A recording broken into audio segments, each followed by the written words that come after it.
Jenny Lanier and Janelle Arita. Tactile Wireframing, designing for accessibility with accessibility in mind. Thank you so much for the introduction. We're really excited to be here in Sydney. Thank you so much for welcoming us to this lovely, lovely city. This is our first time in Australia, so we're really excited to be here. So we're talking about designing for accessibility with accessibility in mind. The team is Janelle, myself, and our friend Steven, who he's back in the States. He just got back from his honeymoon, so he's unable to travel at the moment. So let's get started. We design pretty complex software. On the screen right now is an image of a page of one of our applications, and it seems like a pretty simple table, just a few columns, several rows. But what gets a little tricky about this is each of those columns is determined by several inputs. So what seems like a pretty simple column from your first interaction is actually pretty complicated and complex. When you're in an edit mode for that table, it can look pretty complicated. So on the screen right now are several inputs that do determine what those columns' values are. Now, imagine what this is like when the only way you can navigate this is through auditory cues. So what we learned is people who have vision impairments use JAWS, a screen reader that helps read aloud applications to people who have vision impairments. Now, for those of you who might not be familiar with JAWS, as we were not before starting this project, let's take a minute to experience what just a simple conversation over Slack is like using that software. This is a standard Windows laptop. To my right is a Braille display here. And I'm going to first run JAWS at the speed I listen to it, which you won't be able to understand, but it's just a demonstration. So JAWS, options, voices, voice adjustments. 41, 32%, 23%, 14%, 15%. New notification from Slack, Stephen Raiden. Hey Randy, how's it going? New tab Slack Cloud Lab.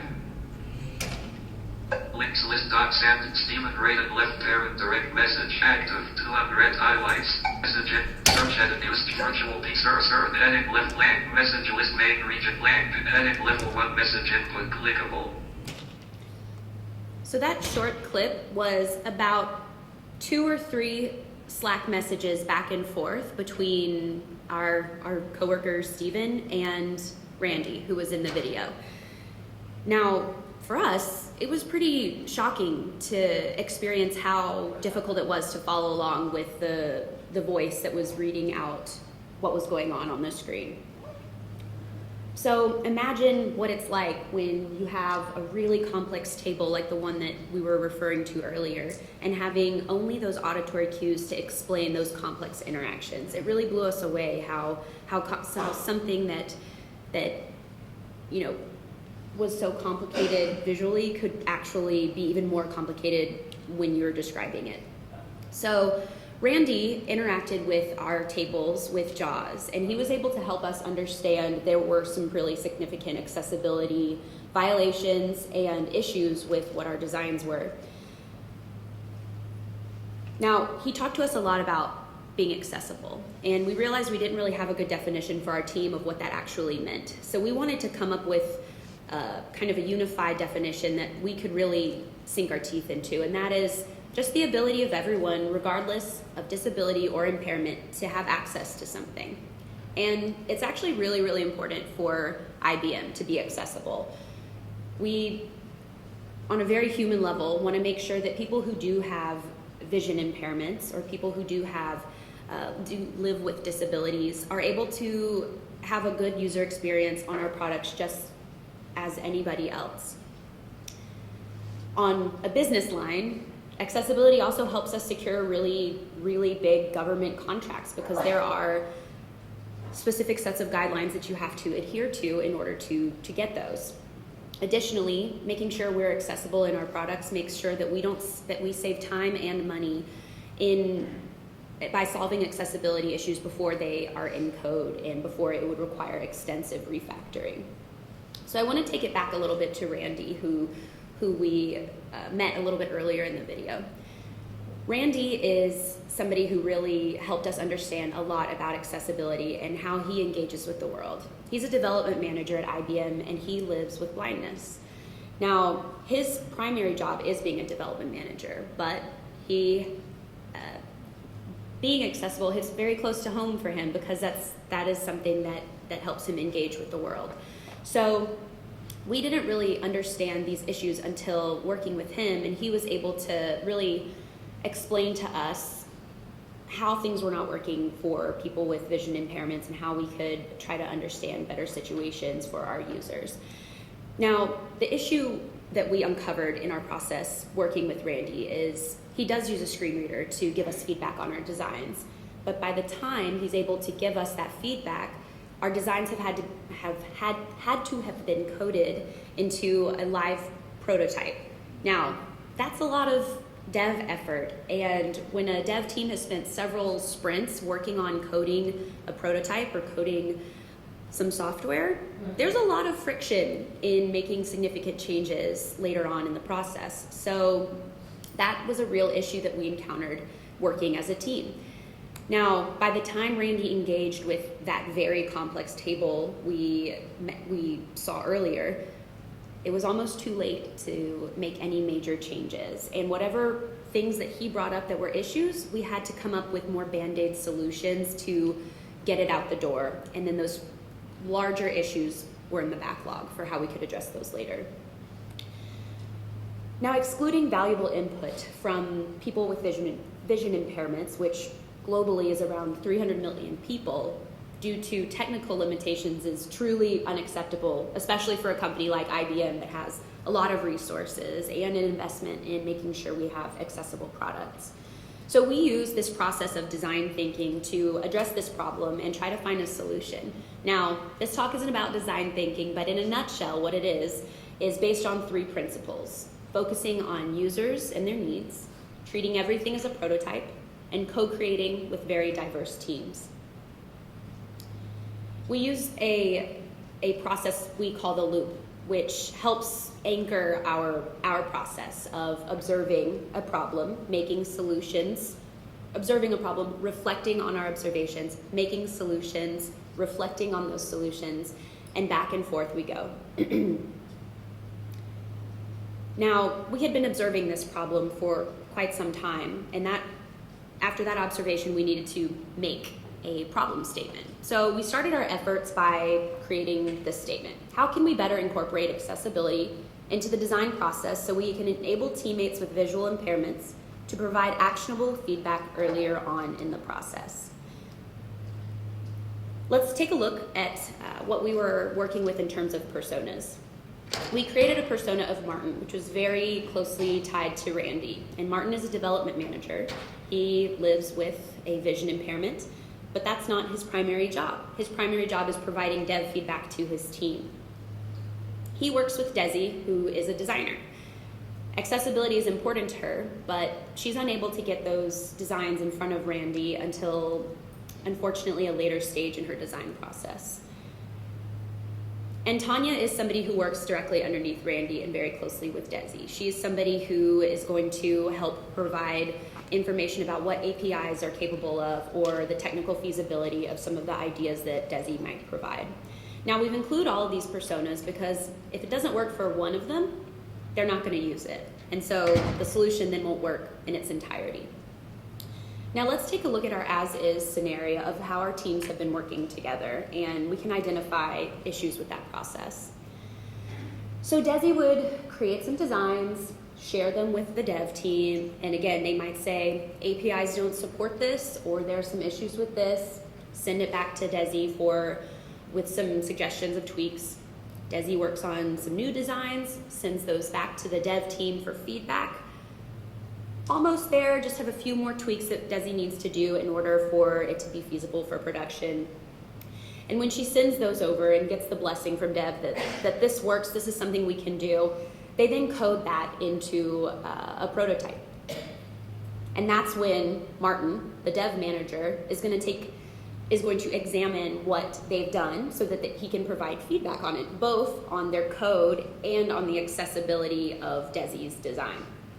Now, this is when Martin identifies, oh, there are problems and issues here. But all of that back and forth took several sprints, so it's really hard to go back and start from scratch or go back and change something according to Martin's suggestions.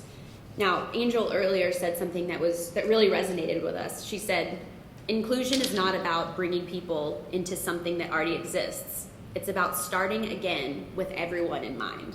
And we felt like that was a really wonderful way to describe the problem of what was happening here. So our pain points with this process are that Martin can't give feedback until later stages of development, and so his very valuable input often goes unaddressed. Desi can't get Martin's feedback on accessibility because her designs must be coded before he can use a screen reader to evaluate them. And developers have to spend significant time refactoring designs to account for accessibility issues. So our goal was verbalized by Randy, really, when we were talking about the errors in our process. He was lamenting that he wished he could engage with wireframes before they ever became live code. And we thought, well, why can't we? Let's try to make this happen and make this a reality for people like Randy and for our teams as a whole. So we started with research and wanted to see, okay, certainly somebody solved this. We'd rather adopt a great solution now than have to go back to the drawing board and figure something out. We took a look at a lot of different technological solutions like accessibility compliance checklists, sketch plugins that would turn wireframes into code, different kinds of coded prototypes, color contrast checkers, as well as text size checkers. But at the end of the day, nothing really solved it in a technical space. So then we thought, all right, what about solutions in a physical space? We took a look at embossers and 3D printing. We really went all over the place trying to figure out if somebody's really solved this. And we discovered a raised line drawing kit, which was something that people with blindness can use to understand and engage with sketches in real time. Now, this wasn't the crux of our solution, but we definitely used it in part of our process. So after all of this research, we realized that we would be able to move forward best with a physical medium, which was really going back to our roots as UX designers. We start learning by making paper prototypes, so that's what we really did. We focused on going back into a physical medium. So I'm going to hand it over to Janelle, and she's going to talk to you through our actual phases of what our solution ended up being. So the rest of the talk, I'll be sharing our process of developing this tactile wireframe. In our phase one, as Jenny explained, looked at something to create something tactile, and that involved looking at the material exploration. So with any arts and crafts journey, in the States, that begins at Michael's. It's basically a huge mecca arts and crafts store that you can buy any material or artifact for whatever arts and craft project you're doing. So our goal here, when we entered Michael's, was to imagine closing our eyes and exploring all of the textures in the store and seeing how each object felt and how that it could be contrasted with one another. So we left the store with a variety of textures and different objects. It included felt paper, pipe cleaners that all both have soft feels, these little different shapes of triangles, circles, squares, tape that could be applied onto the page. We had rough textures of tape that offered a little contrast to the soft textures, and just different types of glue gun to create some embossment onto the page. And with these variety of textures, we went ahead and built replicas of our tactile wireframes. We took existing designs that we have done digitally, and then we used the textures and the materials that we bought from Michael's and glued it onto the page. This in turn, we brought it in front of Randy or Martin, in this case our visually impaired developer, to get his feedback as he felt and explored the page and felt the layout of all of the components. Here we're looking for how Randy could identify the different textures, the durability as he brushed his hand along the page, and also how quickly we're able to build these various pages ourselves. We also contrasted some of his feedback to the raised line drawing kit to see the differences between using something more tactile texture or using something that's just as simple as a line to fill the page layout. The takeaways that we got from this first phase of material exploration. For us, and for Randy, the foam shapes, so the triangles, circles, squares, the hot glue, the felt and texture tape were really easy to work with, and we could iterate quickly with them, and they helped communicate interactions on a larger scale.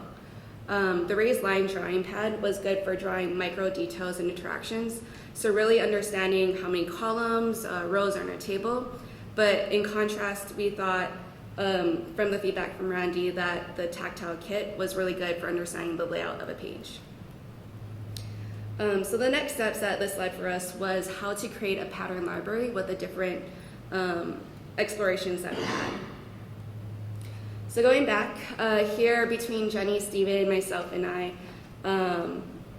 we ended up with numerous of variations of patterns, different textures, and now we wanted to converge those into a common language and understanding. And that led us to IBM's Carbon design system. It's a design system for IBM that we use amongst all of our products within the company to have a same look and feel, to allow developers to reuse components, and really help the entire team to be aligned. So if you think of Carbon as the digital design system, we're trying to build our own tactile design system on top of something that has been very successful within our company. So our design system, we used a legend to kind of lay out the different textures and how they apply to a certain component. So on the screen, we have a picture of replicas of the different textures and text describing the component. So what we did to create these kind of components in design language, we used similar textures for similar inputs. For example, a drop-down and text input, we end up using the texture tape to kind of keep those families together. And then we contrasted the navigation, header, any of the UI shell with something softer, such as a felt. The tables, we have a tape. We represent the columns with glue gun, a little embossment on the page, and then also glue for an overflow menu. So taking this design system that we put together, we then built and tested out, again, the complex data tables to see if it worked with our own designs. We tested on Randy to see if he identified the page easily and how the design language could work for him. Some of the takeaways that we had from this round, it made it us extremely easy to us create the pages because we had this common language and it kept consistency across our designs. In turn, it helped Randy to better consume because there was a whole pattern for him to follow and understand. But the stages leading after this looked to making a scalable and reusable tactile design kit, and then we also wanted to test it with our developers. So going back to one of the previous screens that we had in the earlier iteration, we have a screenshot that shows glue on the page, tape onto the page to represent the components. But this is something that took us maybe 1 to 2 minutes. And this was a one-time page. It's not something that we can rip off the tape, use again to build another page. It's something that we'd have to recreate every time. And for something that we'd want to make scalable, we really want to ideally use our time wisely so we can just continue to build the components over and over again. So that led to us looking at ways to replace the glue. We looked at different textures such as Velcro to apply the components on the page, but that led to a new texture for a neutral base that we didn't want to introduce. We then looked at using magnets and connecting the components to the board with a magnet. And we had whiteboards very readily accessible within our company, in every meeting room, throughout the office. It was something that we had easy access to. So here is kind of a picture on the screen right now of what our kit looks like today. Each of the component has a magnetic piece to the back that can be reapplied to the whiteboard and rebuild the pages. We have a mixture of a top nav, side panel, table component, radio buttons, drop downs, inputs, and this is all a work in progress. This is what we have today. We also have Braille labels next to each of the components, so Randy or Martin can match the component to his own understanding. So we took this again and applied it to a new design that we're working on.